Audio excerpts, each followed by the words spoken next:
안녕하세요. 어른이들의 지혜로운 삶을 위한 길잡이 어른이 트렌드입니다.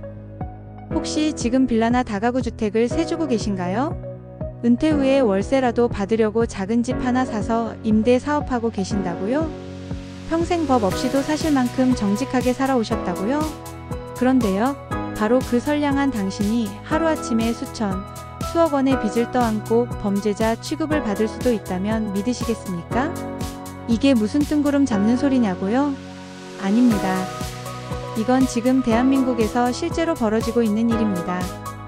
정부가 전세 사기꾼을 잡겠다고 던진 그물이 애꿎은 우리 선량한 어른이 임대인들의 목을 옥죄고 있습니다. 오늘 이야기는 바로 126% 룰이라는 이름의 이 기막힌 정책에 대해 알아보고 우리 어른이들을 위한 생존 가이드입니다.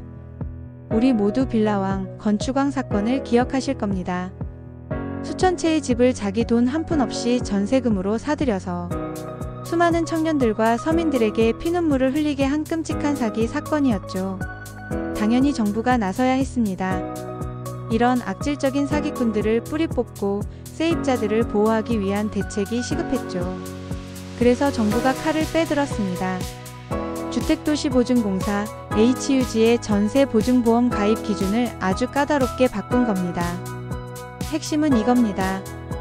예전에는 전세금이 공시가격의 150%까지여도 보증보험에 가입할 수 있었는데 이걸 126%로 확 낮춰버린 거예요. 공식은 복잡하지만 결과는 간단합니다. 공시가격 곱하기 1.26, 이 금액을 넘는 전셋집은 이제 보증보험 가입이 안 된다는 뜻입니다. 취지는 좋았습니다. 전세금이 집값보다 비싼 깡통 전세를 원천 차단해서 사기꾼들이 발붙이지 못하게 하겠다는 거였으니까요. 그런데 바로 여기서 누구도 예상치 못한 사태가 발생했습니다. 정부는 아주 중요한 사실 하나를 놓쳤습니다. 바로 아파트와 빌라, 다가구 주택은 완전히 다른 부동산이라는 사실을요. 제가 아는 한 은퇴하신 김 선생님의 이야기를 해드릴게요.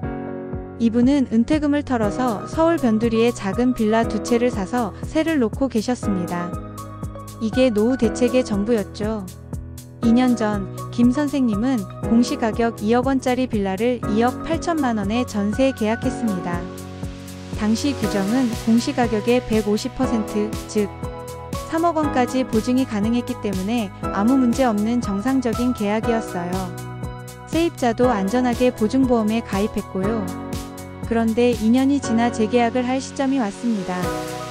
새로운 세입자를 구하는데 청천벽력 같은 소리를 듣게 됩니다.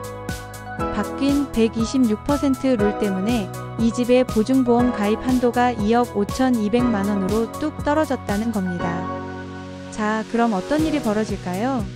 새로운 세입자는 2억 5,200만 원까지만 전세대출을 받아 보증보험에 가입할 수 있습니다. 하지만 김 선생님은 기존 세입자에게 2,800만 원을 돌려줘야 합니다. 그 차액 2,800만 원. 이걸 김 선생님이 당장 현금으로 마련해야 하는 겁니다. 만약 이런 집이 2채, 3채라면 부족한 돈은 순식간에 불어납니다. 이게 바로 시장 가격이 떨어져서 발생하는 자연스러운 역전세가 아니라 오직 정책 하나 때문에 강제로 발생한 정책적 역전세난입니다. 주변 전세 시세는 그대로인데 오직 보증보험 가입 기준만 바뀌어서 선량한 집주인이 하루아침에 빚더미에 앉게 되는 거죠. 얼마나 황당하면 집주인들이 재산세를 더 내더라도 제발 공시가격을 올려달라고 정부의 민원을 넣는 웃지 못할 일까지 벌어지고 있을까요? 그렇다면 왜 이런 불합리한 일이 빌라나 다가구 주택에만 집중될까요? 문제는 공시가격의 비현실성에 있습니다.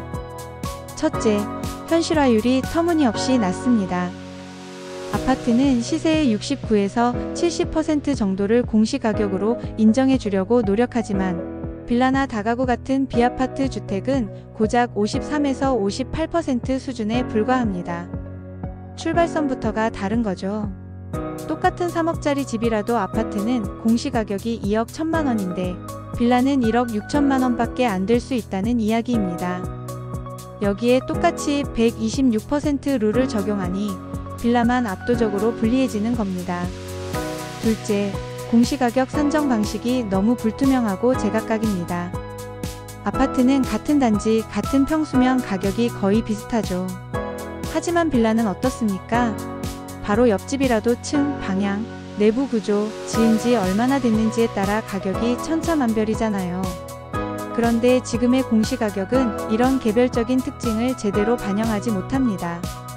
그러니 내 집의 진짜 가치와는 상관없는 말 그대로 깜깜이 가격표가 붙어있는 셈입니다.